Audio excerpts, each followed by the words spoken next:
হারে বৃষ্টি পড়ছে আর আজকে আমাদের যত প্ল্যান ছিল সব ক্যান্সেল হয়ে গেছে, কারণ আজকে প্রচুর বৃষ্টি হচ্ছে, কিছুই দেখতে পাওয়া যাচ্ছে না।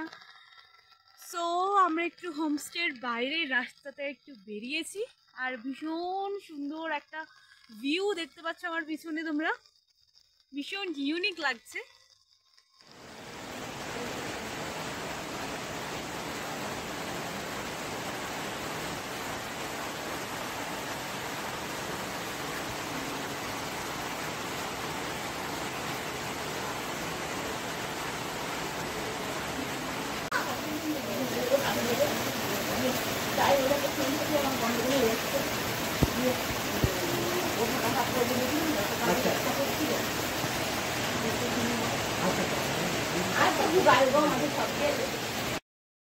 পাহাড়ে বৃষ্টি দেখার স্বপ্ন ছিল অনেক দিনের।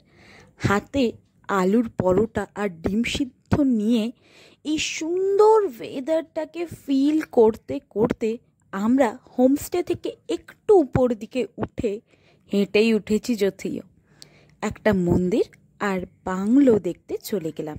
ভীষণ সুন্দর লাগছিল পরিবেশটা, জাস্ট অসম।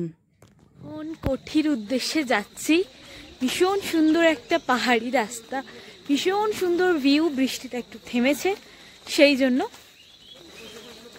এই যে রাস্তা, কি সুন্দর রাস্তাটা দেখো, এত মিষ্টি রাস্তা আর কি সুন্দর পাখির ডাক, খুব ইউনিক লাগছে, ভীষণ সুন্দর একটা আলাদাই এক্সপিরিয়েন্স।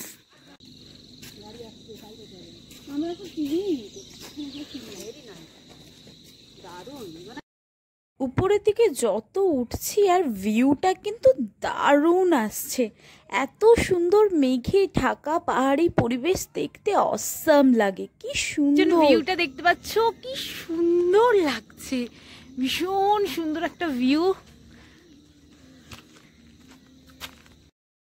মেঘ ছাই আর পাহাড়ের মাঝে একটা দারুণ মনোমুগ্ধকর পরিবেশে আমরা এসে পৌঁছেছি। এই সুন্দর পরিবেশটা এতটা মিষ্টি লাগছে। আর এই যে দেখতে পাচ্ছ একটা কিউট ডগি, ভীষণ মিষ্টি, বেশ সুন্দর করে লেজ নাড়ছে আর আমাদের কাছে এসে বসে আছে। এই হলো একটা বাংলো, যেটার কথা তোমাদের আমি প্রথমে বলছিলাম। এই বাংলোটা 101 বছরের পুরনো হেরিটেজ বাংলো, যেখানে ইংরেজরা শাসন করেছেন বেশ কিছুদিন ধরে। এই কালিম্পংয়ে বেশ কিছু হেরিটেজ বাংলো আছে, তার মধ্যে একটা আমাদের হোমস্টে আছে, তাই তোমাদের সাথে সেটা শেয়ার করলাম। এটা হলো এই কালিম্পংয়ের খুব ফেমাস একটা সায়েন্স মিউজিয়াম। এখানে দেখার মতন অনেক কিছু আছে, উপরে ভিউটাও কিন্তু অসাধারণ। সায়েন্স মিউজিয়াম পেরিয়ে বেশ কিছুটা হাঁটলে এখানে বেশ কিছু কেনাকাটি করার জিনিস রয়েছে। এখানে দেখতে পাচ্ছ ভীষণ সুন্দর একটা সায়েন্স মিউজিয়ামেরই সুন্দর কিছু দৃশ্য, সেগুলো আমি তোমাদের সাথে শেয়ার করছি। ভীষণ মনোমুগ্ধকর পরিবেশ আর সায়েন্স মিউজিয়ামটা দেখার মতন।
সাইট সিন করতে কালিম্পংয়ের এই মনেস্ট্রিটা ঘুরতে কিন্তু একদম ভুলো না। মনোমুগ্ধকর একটা পরিবেশের সাথে গৌতম বুদ্ধের এই সুন্দর মূর্তিটা দেখলে মন প্রাণ জুড়িয়ে যাবে। একদম পাহাড়ি ছোঁয়া, পাহাড়ি আদরে তৈরি এই মনেস্ট্রিটা। ভীষণ মনোমুগ্ধকর পরিবেশ।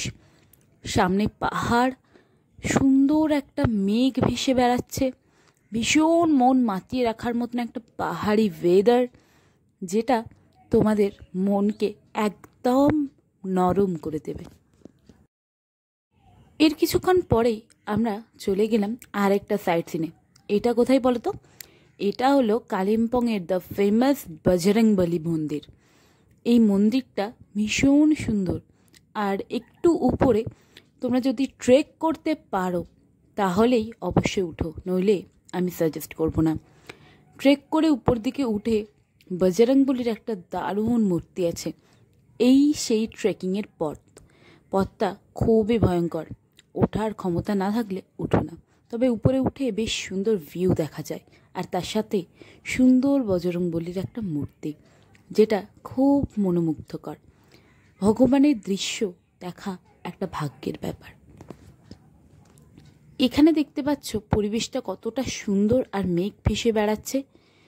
এতটা মনোমুগ্ধকর পরিবেশের সাথে আমি পেয়ে গেছি একটা রেন লিলি, আর আজকে খুব বৃষ্টি হয়েছিল, সেই জন্যই একটা রেলি পেয়েছি। আর এই সুন্দর ধাপটা পেরিয়ে, সুন্দর মানে সত্যিই সুন্দর, ওঠাটা খুব মুশকিল। এই সুন্দর ধাপটা পেরিয়ে আমরা এই যে পিছনে দেখতে পাচ্ছ, সিঁড়ির নেই কিন্তু পাহাড়ের কাটা কাটা রাস্তা উঠে আমরা ওই উপরে ওই যে সিংকোনা গাছের ওই সাইডের রাস্তা দিয়ে ঘুরে গিয়েছিলাম হচ্ছে হনুমান মন্দির দেখতে। এবার নামবো। অবশেষে রোদের দেখা মিলল, তবে মেঘের আড়াল থেকে দূরের পাহাড়গুলোতে রোদটা দেখার মতন। এই দৃশ্যটা আমার হোমস্টে থেকেই দেখা যাচ্ছিল। ভীষণ সুন্দর একটা পরিবেশ, আর তার সাথে গরম গরম পকোড়া, চা, একেবারে জমে গেল, পরিবেশটাকে একদম সুন্দর করে দিল। তবে কাঞ্চনজঙ্ঘার দেখাটা কিন্তু মিলল না। পরিবেশ যতই মনোমুগ্ধকর হোক না কেন, মেঘ আড়ালে আমাদের ভাবাচ্ছিল কালকে আমরা কিভাবে বাড়ি যাব। এখানে দেখতে পাচ্ছ একটা সুন্দর মনেস্ট্রি, এটাও ট্রেক করে উঠতে হয়। বেশ উপরে উঠে এই মনেস্ট্রিটা দেখতে আমার কিন্তু বেশ কষ্ট হয়েছে, তবে বৌদ্ধ মূর্তি দেখে আমার মনটা সত্যি সব কিছু ক্লান্তি দুঃখ মিলিয়ে গেছে। খুব ভালো লাগছে এই সুন্দর পরিবেশটায় বেশ কিছুক্ষণ থাকতে। এখানে লামারা খেলাধুলো করছিলেন। রাত্রের ডিনারটা দেখতে পাচ্ছ, চিলি চিকেন আর ফ্রাইড রাইস, যেটা আমার ভীষণ প্রিয় খাবার। সকালবেলায় ঘুম থেকে উঠে কাঞ্চনজঙ্ঘার দেখা কিন্তু মিলল। অবশেষে আমার সেই শেষ ইচ্ছেটা পূরণ হলো, পাহাড়ে বৃষ্টি দেখা, আর সাথে কাঞ্চনজঙ্ঘার একটা দারুণ ভিউ। তবে এই ভিউটা বেশিক্ষণের জন্য ছিল না, এই ভিউটা ছিল অল্প কিছুক্ষণের জন্য, কারণ মেঘলা ওয়েদারে ভিউ দেখাটা খুব মুশকিলের ব্যাপার। সবশেষে আজকে আমার বাড়ি যাওয়ার পালা। তোমাদের হোমস্টের ভিতরটা ভীষণ সুন্দরভাবে দেখিয়ে দিচ্ছি। এই 4টে দিন আমরা এখানে কিভাবে কাটালাম সেটাই আমাদের এখনও মনে হয়।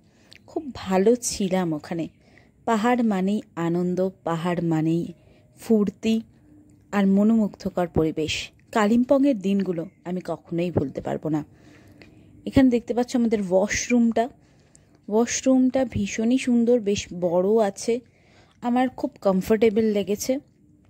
এছাড়াও এইখানের বুকিং করতে যদি তোমরা চাও তাহলে আমাকে ফেসবুক বা মেসেঞ্জার বা ইনস্টাগ্রামে ডিএম করতে পারো, আমি তোমাদের সমস্ত কিছু জানিয়ে দেবো। এবার গাড়ি করে আমাদের নেমে আসার পালা। এটা দেখতে পাচ্ছ কালিম্পংয়ের জঙ্গল, এখানে প্রচুর সিংকোনা গাছ, শাল গাছ, সেগুন গাছ সব কিছু দেখতে পাবে, ভরে ভরে রয়েছে। অনেকটাই নিচে নেমে পড়েছি, পাশ দিয়ে তিস্তা বয়ে চলেছে, ভীষণ সুন্দর একটা পরিবেশ। তবে তিস্তার জলটা খুব একটা ভালো নয়, ফুলে ফেপে রয়েছে তিস্তা, বন্যা প্লাবন এরিয়া, তার মধ্যেই আমরা এগিয়ে চলেছি। আর এই যে গাড়ির লাইন দেখা হচ্ছে নতুন ভিডিওতে।